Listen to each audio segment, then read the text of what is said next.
سل بني إسرائيل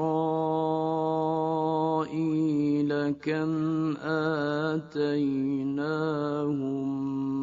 من آية بينة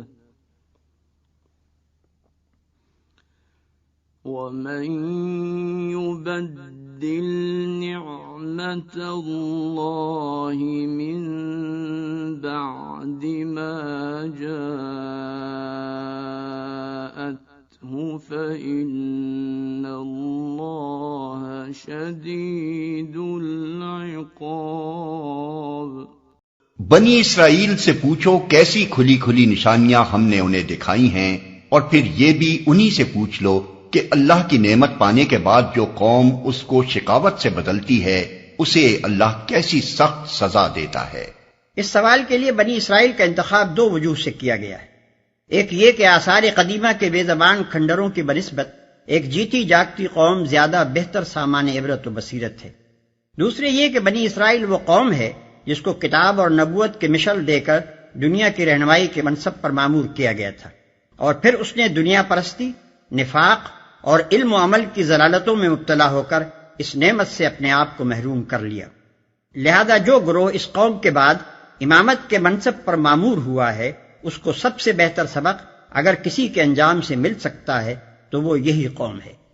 زين للذين كفروا الحياة الدنيا ويسخرون من الذين آمنوا والذين اتقوا فوقهم يوم القيامة والله يرزق من يشاء بغير حساب۔ جن لوگوں نے کفر کی راہ اختیار کی ہے ان کے لیے دنیا کی زندگی بڑی محبوب و دل پسند بنا دی گئی ہے۔ ایسے لوگ ایمان کی راہ اختیار کرنے والوں کا مذاق اڑاتے ہیں، مگر قیامت کے روز پرہیزگار لوگ ہی ان کے مقابلے میں عالی مقام ہوں گے۔ رہا دنیا کا رزق تو اللہ کو اختیار ہے، جسے چاہے بے حساب دے۔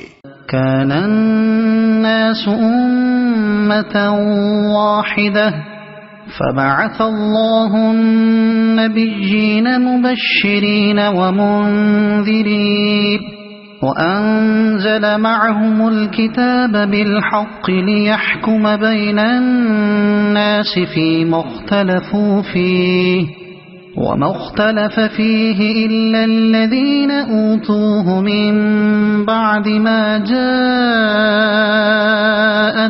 البينات بغيا بينهم فهدى الله الذين آمنوا لما اختلفوا فيه من الحق بإذنه والله يهدي من يشاء إلى صراط مستقيم۔ ابتدا میں سب لوگ ایک ہی طریقے پر تھے، پھر یہ حالت باقی نہ رہی اور اختلافات رونما ہوئے۔ تب اللہ نے نبی بھیجے جو راست روی پر بشارت دینے والے اور کجروی کے نتائج سے ڈرانے والے تھے، اور ان کے ساتھ کتاب برحق نازل کی تاکہ حق کے بارے میں لوگوں کے درمیان جو اختلافات رونما ہو گئے تھے ان کا فیصلہ کرے۔ اور ان اختلافات کے رونما ہونے کی وجہ یہ نہ تھی کہ ابتدا میں لوگوں کو حق بتایا نہیں گیا تھا، نہیں، اختلاف ان لوگوں نے کیا جنہیں حق کا علم دیا جا چکا تھا۔ انہوں نے روشن ہدایات پا لینے کے بعد محض اس لیے حق کو چھوڑ کر مختلف طریقے نکالے کہ وہ آپس میں زیادتی کرنا چاہتے تھے۔ بس جو لوگ انبیاء پر ایمان لے آئے انہیں اللہ نے اپنے اذن سے اس حق کا راستہ دکھا دیا جس میں لوگوں نے اختلاف کیا تھا۔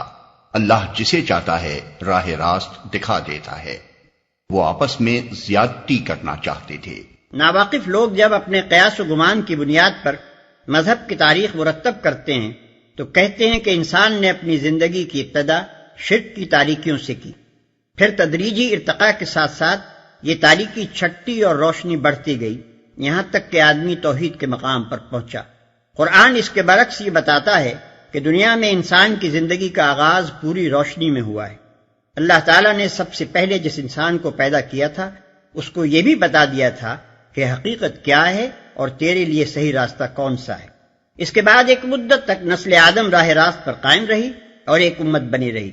پھر لوگوں نے نئے نئے راستے نکالے اور مختلف طریقے ایجاد کر لیے، اس وجہ سے نہیں کہ ان کو حقیقت نہیں بتائی گئی تھی، بلکہ اس وجہ سے کہ حق کو جاننے کے باوجود بعض لوگ اپنے جائز حق سے بڑھ کر امتیازات، فوائد اور منافع حاصل کرنا چاہتے تھے، اور آپس میں ایک دوسرے پر ظلم، سرکشی اور زیادتی کرنے کے خواہش مند تھے۔ اسی خرابی کو دور کرنے کے لیے اللہ تعالیٰ نے انبیاء کرام کو مبعوث کرنا شروع کیا۔ یہ انبیاء علیہ السلام اس لیے نہیں بھیجے گئے تھے کہ ہر ایک اپنے نام سے ایک نئے مذہب کی بنا ڈالے اور اپنی ایک نئی امت بنا لے، بلکہ ان کے بھیجے جانے کی غرض یہ تھی کہ لوگوں کے سامنے اس کھوئی ہوئی راہ حق کو واضح کر کے انہیں پھر سے ایک امت بنا دیں۔ ام حسبتم ان تدخلوا الجنة ولما يأتكم مثل الذين خلوا من قبلكم مستهم البأساء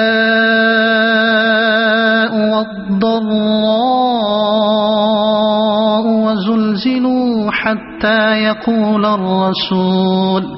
وزلزلوا حتى يقول الرسول والذين آمنوا معه متى نصر الله ألا إن نصر الله قريب۔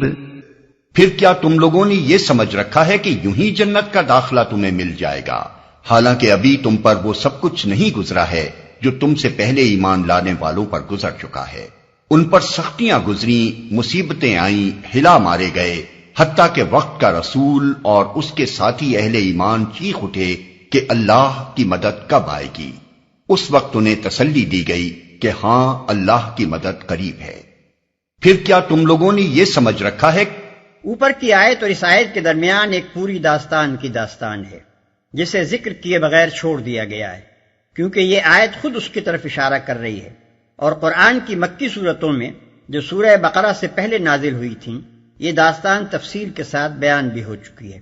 انبیاء جب کبھی دنیا میں آئے، انہیں اور ان پر ایمان لانے والے لوگوں کو خدا کے باغی اور سرکش بندوں سے سخت مقابلہ پیش آیا، اور انہوں نے اپنی جانیں جوکھوں میں ڈال کر باطل طریقوں کے مقابلے میں دین حق کو قائم کرنے کی جد و جہد کی۔ اس دین کا راستہ کبھی پھولوں کی سیج نہیں رہا کہ آمنا کہا اور چین سے لیٹ گئے۔ اس آمنا کا قدرتی تقاضا ہر زمانے میں یہ رہا ہے کہ آدمی جس دین پر ایمان لایا ہے اسے قائم کرنے کی کوشش کرے، اور جو طاغوت اس کے راستے میں مزاحم ہو اس کا زور توڑنے میں اپنے جسم و جان کی ساری قوتیں صرف کر دے۔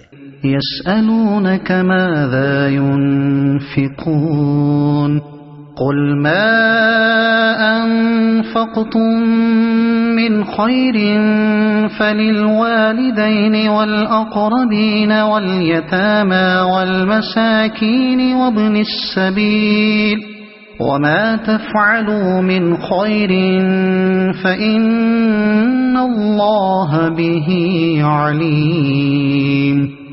لوگ پوچھتے ہیں ہم کیا خرچ کریں؟ جواب دو کہ جو مال بھی تم خرچ کرو اپنے والدین پر، رشتہ داروں پر، یتیموں اور مسکینوں اور مسافروں پر خرچ کرو، اور جو بھلائی بھی تم کرو گے اللہ اس سے باخبر ہوگا۔